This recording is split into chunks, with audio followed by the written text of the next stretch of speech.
Сәлеметсіздер ме, құрметті көрермендер, каналыма қош келдіңіздер. Жаңадан келген көрермендер болса, өзімді таныстырып өтейін.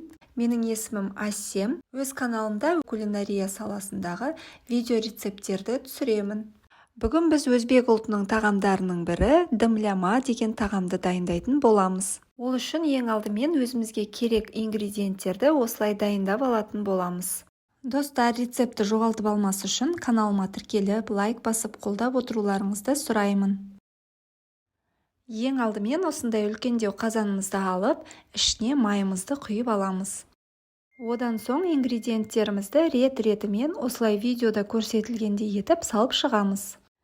Бұл рецептте ингредиенттерді нақты осындай мөлшерде қосамыз деген заңдылық жоқ, себебі әркімнің отбасының көлеміне байланысты, яғни үлкен отбасылар молырақ дайындауға болады, ал кішігірім отбасылар азғантай ингредиенттермен-ақ дәмді тағам әзірлеуге болады.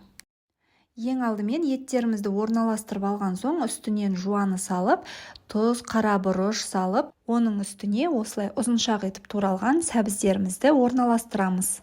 Картопты да осылай үлкендеу етіп турап салып шығамыз. Достар, егерде сіздер 20 минутта ресторандағыдай тамақ әзірлеп жегілеріңіз келсе, менің каналымда дәл сондай тамақтың рецепті тұр.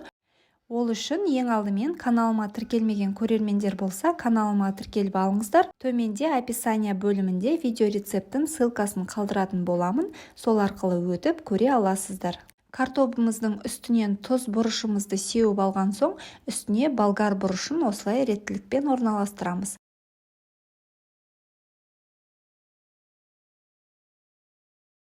Келесі кезекте капустамызды, яғни қырыққабаттарымызды орналастырып, бетінен тағы да тұзбен бұрышымызды жақсылап сеуіп шығамыз.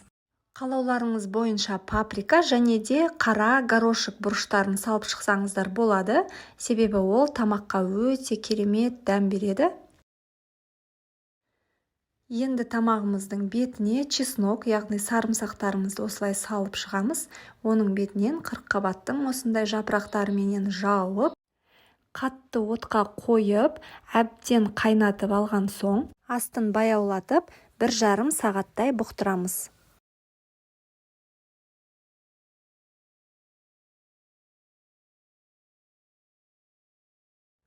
Мінекей осыменен өте дәмді болып шығатын нәрлі, құнарлы тағамымыз, яғни дымляма тамағымыз дайын болды.